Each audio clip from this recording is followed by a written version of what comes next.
Libreng $5 to $10 every day na payout po sa PayPal ang aking pong isi-share sa inyo for today's video. Mapapansin nyo yung ating naging payout. Almost $58. So sana po tutukan nyo itong ating buong video para start na rin po kayong kumita sa inyong mga PayPal account.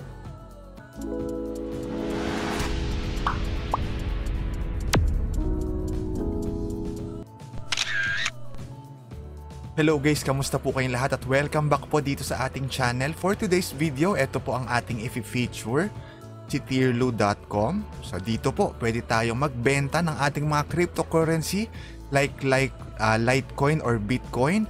Kagandahan po rito, bibili nila yan sa mas mataas na rate compare po sa iba't ibang mga trading platform.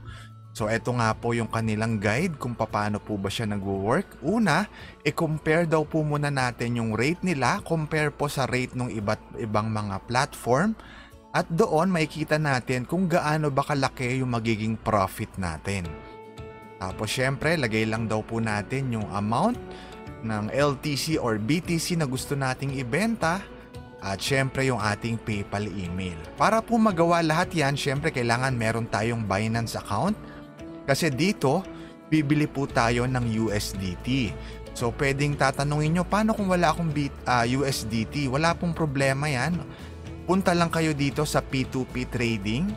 Pwede nyo pong gamitin yung inyong mga GCash para makabili ng USDT. At syempre, kapag meron na tayong USDT, yan po yung gagamitin natin para makabili naman tayo ng Litecoin or LTC. Siyempre, yung Litecoin na yan, ibebenta naman natin kay Tierlu.com. So, technically, binili natin siya sa Binance sa mababang presyo at ibebenta po natin kay Tierlu.com sa mas mataas na rate at doon po tayo kikita ng profit. So, kapag nakapili na po kayo ng seller na nagkikater ng GCash at yung amount na pasok sa budget nyo, lagay nyo lang po yan dyan.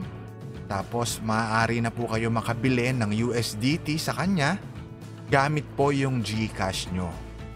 At kapag okay na po, successful na yung transaction nyo sa P2P Trading, mapupunta po yan dito sa spot wallet nyo. At ayan nga po yung ating USDT, meron tayong 155. So since tayo meron ng USDT, gagamitin po natin yan para makabili tayo ng LTC or ng Litecoin. Punta lang po tayo sa market. Tapos dito sa bandang ibabaw sa search box, i-type in lang po natin yung LTC. So ayan nga po, mapapansin nyo yung rate dito sa Binance ay 88.87. Mamaya silipin natin sa Tierlu.com kung magkano ba nila yan bibilin. So since $50 po yung gagamitin natin na kapital or puhunan, so ilagay natin dyan na 50 USDT tapos LTC. So, buy LTC na po yung ginawa natin. So, napunta na siya sa ating spot wallet. Mapapansin nyo, 0.562 yung quantity ng LTC na nabili natin gamit yung 50 USDT na puhunan. So, yung LTC na yan, i-withdraw po natin yan papunta kay Tierlu.com. So, again, logic po dito, binili natin si LTC sa mababang presyo or mababang rate dito kay Binance, ibebenta natin sa mas mataas na rate kay Tierlu.com at doon po tayo kikita ng profit. So, syempre, balik na po tayo dito kay Tierlu.com kasi si Binance humihingi po siya ng LTC wallet address kung saan natin ipapadala. So, kumpletuhin muna natin dito yung hinihingi requirement ni Tierlu. Kalagay dyan yung amount ng LTC na ibebenta natin. So ayan po yon, yung amount ng LTC nasa ibabaw. Sumunod naman po kung magkano yung ine-expect natin. So nakalagay dito almost 58 USD ang ine-expect natin na matanggap sa ating PayPal. So nilagay na natin dyan yung ating PayPal email. Pag kumpleto na, itap lang natin yung Start Exchange. At dito magge-generate po si Tierlu.com ng LTC wallet address kung saan natin ipapadala yung withdrawal natin galing kay Binance. So i-copy natin to. Tapos kapag na-copy na natin, balik tayo sa ating Binance app. At syempre, ipipaste nga po natin yan dyan sa address. Sa network, napansin nyo, nag-auto-populate po yung Litecoin kasi na-recognize niya na yung address na yon ay Litecoin address. Yung amount, ilagay po natin 0.561. Kailangan yung nasa baba na total amount tugma doon po sa amount na nilagay natin kanina nung nag-fill up tayo ng information kay tierlu.com. So kapag na-double check natin na tama yung lahat, i-confirm na po natin yung ating withdrawal at ayan nakalagay, withdrawal processing na po.